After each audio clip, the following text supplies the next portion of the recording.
આ ખેપટા જેવા છોકરાઓ. અરે તમે દીકરીઓ જુઓ ને તો ખેપ ખિસકોલી જેવી, પથરો મારે ને તો આટલે પડે.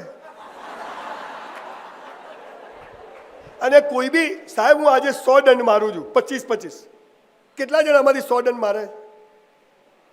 હા દોસ્ત, એક સેલ્ફી થઈ જાય પછી આપણે. તમારી સ્કૂલમાં હરીફાઈ કરો, જે છોકરા 100 દંડ મારતા થાય ને એને મારા તરફથી દર સાલ મસ્ત ઇનામ આપીશ સાહેબ. ચાલુ કરો. દંડ એટલે ખબર પડે છે ને.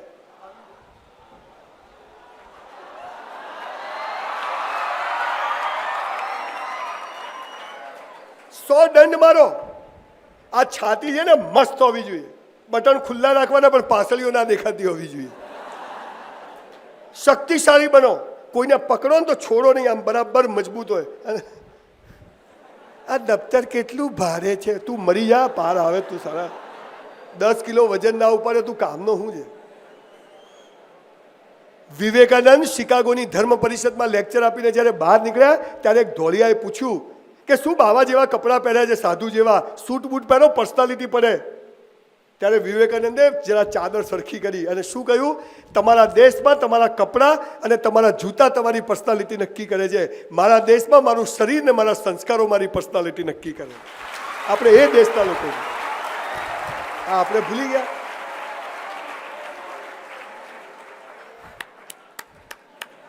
શું સારું બોલ્યા. ખાલી ખાલી વાતો.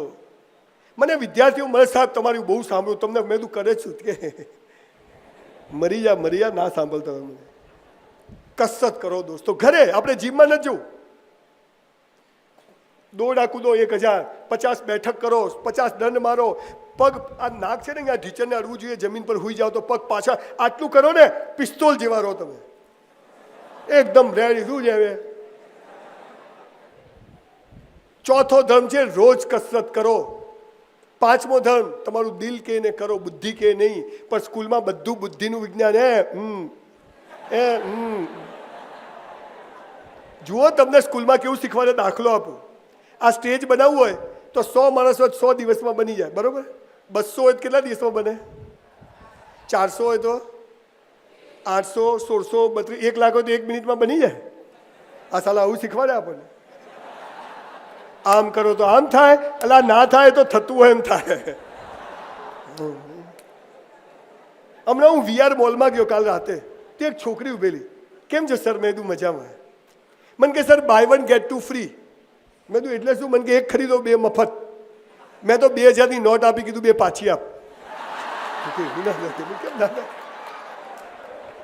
ઉલ્લુ બનાવવાના ધંધા તમને શીખવાડે છે અને એટલે જીવનમાં બધા નિષ્ફળ જાય છે. સંસ્કારો આવી જાય, સમજ આવી જાય. Life is so beautiful. મેરા હૈ સો જાવે નહીં, જો જાવે સો મેરા. 1984માં મારું 12મું થયું. 12મું થયું. હાલા મેં સાયન્સ રાખ્યું. મેં તું અહીંયા સાયન્સ છે, મેં સાયન્સ રાખ્યું. તું ડૉક્ટર થઈ જવું, ગરીબી દૂર થઈ જાય. બધું ગોખી માર્યું. તમારે ટકા લાવવા શું કરવાનું? વિદ્યાર્થી મિત્રો, એક બીજી વાત યાદ રાખજો. મને છે ને સ્કૂલ કોલેજ વાળા બીજી વાર બોલાવતા નથી, સમજી ગયા? પણ ના બોલાવતા આપણો ક્યાં ધંધો છે? પણ આ સ્કૂલ કોલેજ, આ ગુરુકુળે મને ફરીથી બોલાવે છે. એનો મતલબ કે મારી વાતો સંતોને પણ ગમી છે, એનું મને ગૌરવ છે.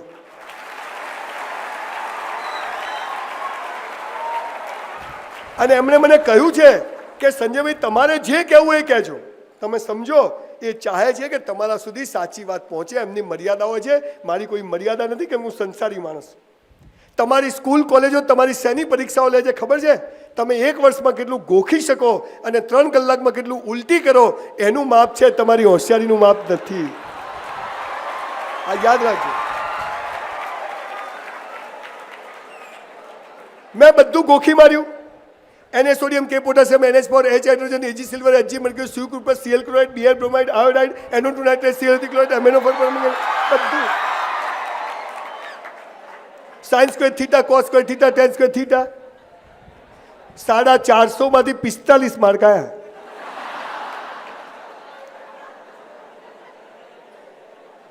આ સ્કૂલ કોલેજો વાળાએ છે ને આપણો સત્યાનાશ કર્યો. કેવું શીખવાડે? ગાંધીજી જેવા બનો. અલા કસ્તુરબા ક્યાંથી લાવવાના? ભગતસિંહ જેવા બનો. અલા બોમ્બ ફેંકવો પડે, હાલ ફેંકાય? કોઈએ કોઈના જેવું બનવાનું નથી, પણ દરેક વિદ્યાર્થીએ પોતાની જાતને ગઈકાલ કરતા આજે બેસ્ટ બનાવવાનો છે. આટલું જ કરવાનું, શું કરવાનું? મારી હરીફાઈ મારી જોડે છે.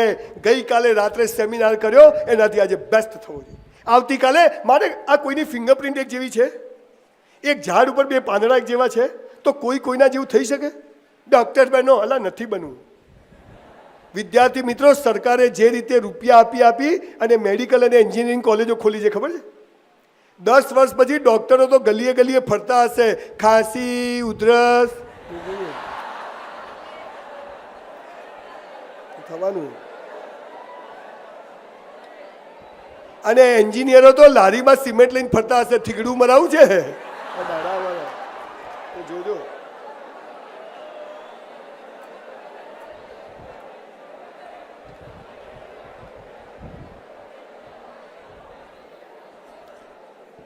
આ દેશને ડૉક્ટરો એન્જિનિયરોની જરૂર છે. હું એમનું રિસ્પેક્ટ કરું. તમે ભણવામાં હોશિયાર હશો ને તો અમે જે 30 વર્ષે મેળવ્યું ને તમે 10 વર્ષમાં મેળવી શકશો. પણ મારું કહેવું એ છે કે જે ડૉક્ટર એન્જિનિયર નથી એ પણ નક્કામાં નથી. આ વાત મારી પાયાની વાત છે.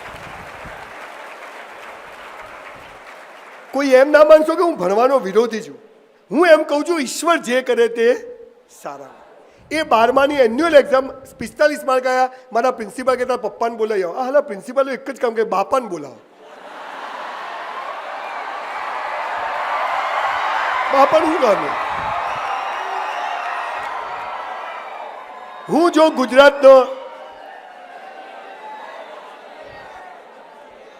ગુજરાતનો સીએમ બન્યો ને, બનવાનો જ છું, તો એક નિયમ લાવવાનો છું કે વિદ્યાર્થી અને શિક્ષકની વાતમાં મા બાપ વચ્ચે નહીં આવે. જોઈએ જ નહીં વચ્ચે. હા, હું છે ભાઈ.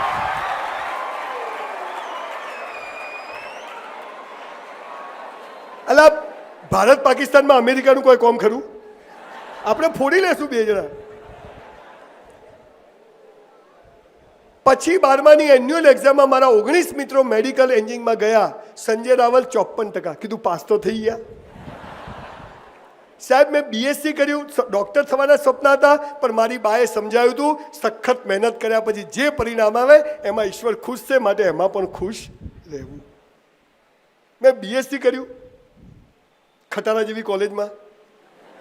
ભણવાના પૈસા નહોતા, વેઇટરની નોકરી શરૂ કરી. બ્રાહ્મણનો છોકરો, 3 વર્ષ હોટલમાં મેં વાસણ ધોયા છે, કપ રકાબી ધોયા છે, ટોયલેટ બાથરૂમ સાફ કર્યા, ચાદરો બદલાઈ છે, લોકોનો સામાન નીચેથી 3 માળ બેગો ઉપાડીને લઈ જતો હતો. કોઈ કામ નાનું હોતું નથી, પણ કામ ના કરવું એ સૌથી હરામીગીરી કહેવાય. કામ કરવાનું શરૂ કર્યું. મારા કપડાં જાતે ધોઈશ, મારા વાસણ જાતે ધોઈશ, મારું કબાટ જાતે ગોઠવીશ, મારું કામ બધું જાતે કરીશ, તો દુનિયાના કોઈ પણ દેશમાં જશો ને પાછા નહીં આવો. મમ્મી કપડાં આપજે, મરી જા તું પૂરો થઈ જા. મમ્મી ખાવા આપજે, જાતે લઈ લેવાનું, જમીન ડીશ મૂકી દેવાની. આ આપણામાં નથી ને, એટલે જીવનમાં થાકી જઈએ. કસરત કરો, બોડી બનાવો.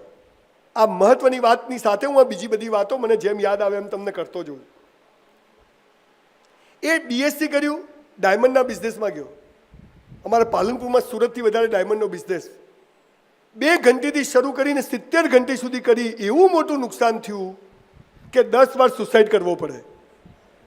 એક વારમાં પતે નહીં. મરી જવાનું, જીવવાનું, મરી જવાનું. એટલા બધા રૂપિયા ગયા. હું રોડ ઉપર આવી ગયો. પણ મેં ભગવાનને કીધું કે આજે તે ઇજ્જત લેવાનું નક્કી કર્યું તો કોઈના બાપની તાકાત નથી કે મને બચાવી શકે, તો હું એમાંય ખુશ રહીશ. એક આ પાવર જો હૈ સો હૈ, મેરા હૈ સો જાવે નહીં, જો જાવે સો મેરા. મારું ધાર્યું થાય હું ખુશ, મારું ધાર્યું ના થાય. આપણા પ્લાન કરતાં ભગવાનના પ્લાન મોટા હોય છે. એ નહોતો ચાહતો કે સંજય રાવલ ડૉક્ટર બને. બોલો 94% આવ્યા હોત તો આજે સેમિનાર કોણ કરત? સારું થયું ના આયા. આપણે મંદિર જતા ને કૂતરું બટકું ભરી જાય. આપણે ક્યાં બટકું ભરવા ગયા હતા? મહિના પહેલા ખબર હતી કે આ ભાઈ અહીંયા આવશે? પ્રેમ આપણે કરીને લગ્ન બીજો કરી જાય એવું થાય. આ બધું જોરદાર છે. તમને ખબર નથી? આ જીવન તમને જે ભણાવે છે ને એનાથી કામ આવવાનું નથી, પણ આધ્યાત્મિક જ્ઞાન આ જો તમારામાં આવી ગઈ અને પછી તમે, આજે હું મર્સિડીઝમાં ફરું છું, આકાશને અડવાનું પણ પગ સાલા જમીન પર રાખવાના, આટલું જ જો શીખી જાઓ તો જીવન મસ્ત છે. પગ જમીન પર રાખ. આ બધું અહીં મૂકીને જવાનું છે. જીવવાનું, મસ્ત જીવવાનું, મારા મારી ઝઘડા પ્રેમ બધું કરવાનું, પણ એટલું યાદ રાખવાનું કે મારે કોઈની જોડે ખોટું કરવું નથી. મારે મસ્ત જીવવું છે. ભગવાનના સીસીટીવી કેમેરા ચાલુ જ છે. બોલો, આ મા બાપને પગે પડવું, ભગવાન પાસે માગવું નહીં, શિક્ષકોને પગે પડવું, કસરત કરવી, આ ધર્મ અપરાધમાં ભગવાનના હાથમાં. બીજી અવસ્થા છે પૈસા કમાવા. હા, એ કહી દેજો સાહેબ, એની તો સાલી ખાસ જરૂર. ભગવાને શું કહ્યું છે ગીતામાં? હે મનુષ્ય, મહેનત કરવી તારા હાથમાં છે, ફળ આપવું મારા હાથમાં છે.